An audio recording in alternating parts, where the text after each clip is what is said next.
obviously rebounding the biggest thing. Yeah, I thought they were quicker to the basketball. And, we didn't obviously want to, let Deshaun Thomas get off to the start that he had. He's a tough matchup for most people, including us. And he got him going, and then I thought they were just quicker to the basketball, whether it was long rebounds or loose balls. They did a better job of getting those extra possessions in the first half. And we were fortunate, in my opinion, to be down 10 after all the missed layups and breakdowns that we had. But you also can look at their side of things, and they played almost the whole half without Aaron Kraft. So we didn't take advantage of that.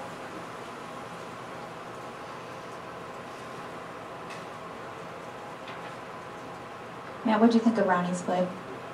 Well, I thought he did some good things. He's really improved in terms of hawking the basketball in the full court, and he's obviously got some good quickness, and he's worked to have more discipline in terms of just getting into the basketball full court.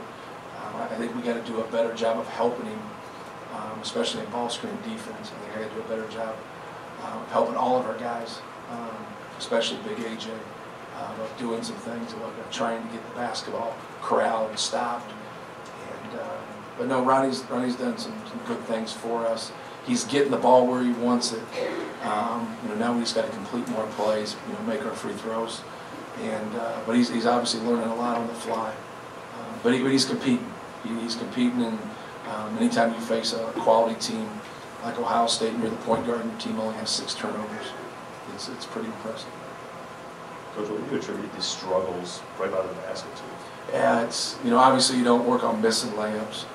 You work on going strong, and there's a lot of different ways with different guys. Obviously with big guys, you work on feeding the post with them and making a move. You work on dribble penetration and dump downs. Then you work on just rebounding in.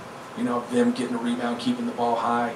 AJ gets narrow, so he doesn't use his frame as well as he should. So we just got to keep working on him when he catches the ball and he gets rebounds. He has that wide base, and it allows him to have better balance and just finish on those shots. But sometimes at game speed, when you watch it, you don't really know. You go back and watch film and you dissect each individual miss, and then you try to go work on those, those actual scenarios with your guys. But we're getting the ball at the rim way too much, and that's obviously our goal, is to get the ball there without coming up with, some points. This game, like Saturday's, kind of underscored the need for you to have Hyman's on the floor. Just, the difference between your team with him and without him is pretty significant, it seems like. Yeah, he does some good things, for us. Even when he doesn't catch the ball offensively, he still draws attention of a big guy, and he can serve as a post-up screen when our guys are driving. So there's no doubt that his presence helps us, but we got to do a better job. I got to do a better job of helping him, from a defensive standpoint, especially in terms of getting the ball stopped and then being able to get back to his man. Seemed like in the second half, every time you guys scored, you kind of struggled to get stops on the other end. Well, I thought we struggled to get stops, period. They're a good team. They do a good job in what they're trying to do. We didn't want to, we have a lot of respect for Deshaun Thomas, but we also understand when they've lost, those other guys, those next guys, so to speak, have struggled. So we knew how important it was, with Sam Thompson, Linzel Smith, and Kraft, to try our best. Ramino had a great game. He had 13 points. To keep them in check also. And not to allow Deshaun Thomas to get his points, but he's going to get his points. We like to get him at a point kind of where in the Illinois game where his points kind of matched his field goal attempts. Tonight he was unbelievably efficient with 22 points on 13 attempts. But, we couldn't get that string of stops. We'd get a couple stops, we'd get a little momentum, and then they would, they'd send us back on our heels. I thought Aaron Kraft made a couple huge pull-ups. Wasn't what we were giving him, but we really wanted to keep him in front of us, and he made a couple tough shots in that stretch. But I thought it was just a good team effort by Ohio State. Obviously, not 38% shooting isn't ideal.